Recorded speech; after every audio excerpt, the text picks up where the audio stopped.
পরপর একসঙ্গে সারি বেঁধে দাঁড়িয়ে থাকত কোলাঘাট তাপবিদ্যুৎ কেন্দ্রের 6টি চিমনি।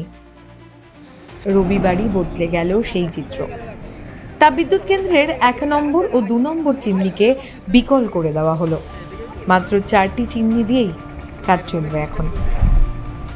সেই দৃশ্য দেখতেই ভিড় জমেছিল।